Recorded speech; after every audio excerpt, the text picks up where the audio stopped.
क्योंकि जंतर मंतर पर CJP protest कर रही है।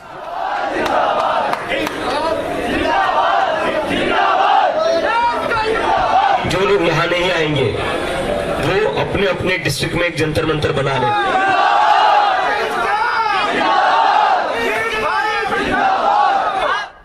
अब देखिए जरा क्या है तैयारी। विपक्षी दलों ने संसद में सरकार को घेरने का प्लान बनाया है। कॉकरोच जनता पार्टी 20 जुलाई को संसद मार्च करने वाली। सोनम वांगचुक को अचानक अस्पताल में शिफ्ट करने से समर्थक भड़के। वांगचुक ने 20 जुलाई को आजादी का दूसरा आंदोलन होगा ये कहा। अन्याय और डर से आजादी के खिलाफ संसद तक मार्च करेंगे। जंतर मंतर पर अब सीजेपी के फाउंडर अभिजीत दीप के भूख हड़ताल पर हैं और कह रहे हैं कि सब कुछ प्लान के मुताबिक होगा, यानी बड़ा मार्च करेंगे। लेकिन खबर यह है कि सीजेपी को संसद तक मार्च करने की मंजूरी नहीं मिली। सीजेपी ने दिल्ली पुलिस से संसद मार्च के लिए अनुमति मांगी थी और अब आयोजक आवेदन देंगे तो भी मंजूरी नहीं मिलने वाली है, पुलिस का कहना। संसद सत्र और सुरक्षा कारणों से दिल्ली पुलिस अनुमति नहीं देगी। जंतर मंतर से संसद भवन की दूरी 1 किलोमीटर से भी कम है। ऐसे में जंतर मंतर से संसद मार्ग तक भारी पुलिस बल तैनात रहने वाला है। कनॉट प्लेस से लेकर इंडिया गेट तक सीसीटीवी, ड्रोन कैमरों से निगरानी हो रही है। दिल्ली में बाहर से आने वालों की कड़ी जांच पड़ताल की जा रही है और पूरा इंतजाम किया जा रहा है कि संसद तक कोई मार्च ना हो। सीजेपी कार्यकर्ता जबरन मार्च निकालने की कोशिश करेंगे तो गिरफ्तारी होगी। मतलब सीजेपी के मार्च को लेकर संसद सत्र में बवाल हो सकता है। सुनिए जरा, पुलिस साफ कर चुकी है, हमने कोई इजाजत नहीं दी है। पुलिस क्या कह रही है? कोई ऐसी एप्लीकेशन इस परमिशन रिलेटेड, प्रपोज्ड मार्च रिलेटेड दिल्ली पुलिस को नहीं मिली है, ना ही कोई भी परमिशन ऐसी दी गई है।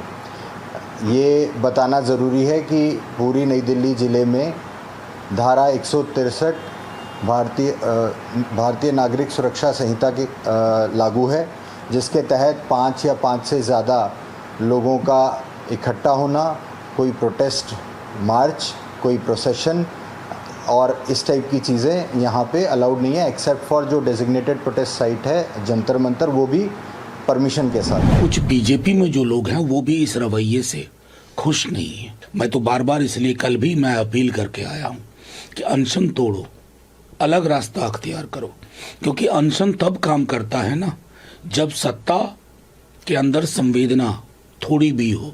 यहाँ तो 10 ml संवेदना भी नहीं है। सोनम वांगचुक जी, उनकी सेहत, उनकी तबीयत हम सब के लिए बहुत मायने रखती है, वो बहुत महत्वपूर्ण है हम सब के लिए। ऐसे में इस बात को सुनिश्चित किया जाएगा कि उनके स्वास्थ्य के साथ कतई कोई लापरवाही ना हो और साथ ही में परिवार की भावनाओं का भी पूरी तरीके से सम्मान किया जाएगा। ये छोटी लड़ाई थोड़ी नहीं है। राहुल गांधी जी पूरा का पूरा विपक्ष एक होकर के लड़ रहा है और सोनम वांगचुक जी आज एक मुद्दों पर आए हैं और उसके डेमोक्रेसी पर आज जो सवाल उन्होंने किया वो सही है। जो लोग लड़ेंगे सबका सहयोग राहुल गांधी जी करेंगे और राहुल गांधी जी सबको साथ लेके चलेंगे। मुझे लगता है कि ये लड़ाई सिर्फ सोनम वांगचुक की नहीं बल्कि हर उस गार्जियन की जो अपने बच्चों के अंदर एक अपने देश की भविष्य, अपने परिवार की भविष्य और अपने बच्चों के लिए दिनों रात मेहनत करके उनके शिक्षा के लिए या अपने देश को बेहतर बनाने के लिए हर वो माँ बाप हर दिन मेहनत कर रहा है। न्यायालय मॉनिटरिंग कर रही थी इस मामले को, न्यायालय का आदेश हुआ तो उनको जो अस्पताल में भर्ती किया गया। इतना ही सामान्य मामला है और कुछ नहीं। और यही मामला अब अदालत तक पहुंच गया है। सोनम वांगचुक को जिस तरह से ले जाया गया, इस मामले को उठाने के लिए उनकी पत्नी कोर्ट पहुंच गई।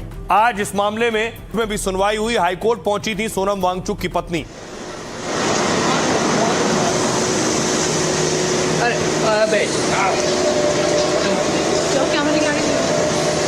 अब देखिए जरा हाईकोर्ट में क्या हुआ। क्या सोनम वांगचुक को उठाया जाना गलत था?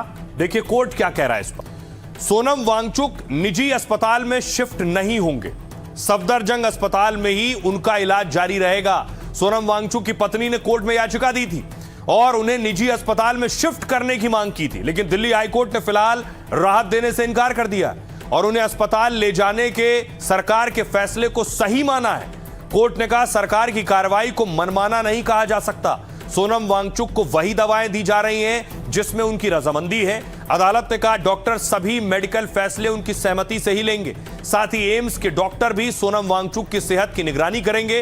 हाईकोर्ट ने केंद्र, दिल्ली सरकार और पुलिस से 3 दिन में जवाब मांगा है। दिल्ली हाईकोर्ट इस मामले में अगली सुनवाई 24 जुलाई को करेगा। सोनम वांगचुक शिक्षा मंत्री धर्मेंद्र प्रधान के इस्तीफे की मांग कर रहे हैं और 28 जून से दिल्ली के जंतर मंतर पर भूख हड़ताल कर रहे थे।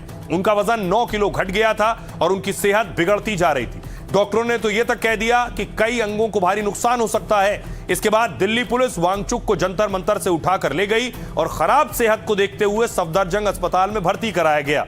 वांगचुक की पत्नी और उनके समर्थक सरकार और पुलिस पर सवाल उठा रहे हैं, लेकिन अदालत ने कहा वांगचुक को इलाज के लिए उठाना हरगिज गलत नहीं है। सुनिए जरा क्या कुछ कह रही है सोनम वांगचुक की पत्नी। अगर आपको उनकी हेल्थ की इतनी ही चिंता है तो आपने सिविलियन ड्रेस में पुलिस क्यों भेजा और इतनी बेरहमी से क्यों उनको उठा के स्ट्रेचर में डाला और लेके गए। जो उनके डॉक्टर्स हैं और जो हम अपने डॉक्टर्स के साथ उनका मशवरा करवाना चाहते हैं, वो कहते हैं कि हम गवर्नमेंट हॉस्पिटल हैं, हम प्राइवेट डॉक्टर्स से नहीं मिलना चाहते हैं। तो हम अपने डॉक्टर्स को जहां हमें कंफर्टेबल है हम वहां जाना चाहते हैं। ये सब नौटंकी है कि ये हम हेल्थ के लिए चिंतित हैं और ये है। उनको बस डर था कि अगर कल मार्च में सोनम निकल पड़े तो लाखों साथ में जुट जाएंगे। हमारी तरफ से उनका ट्रीटमेंट चल रहा है, पर क्योंकि वो कमजोर हैं और अभी भी उपवास पे हैं तो उनको लगातार मॉनिटरिंग और जांचों की जरूरत हो रही है।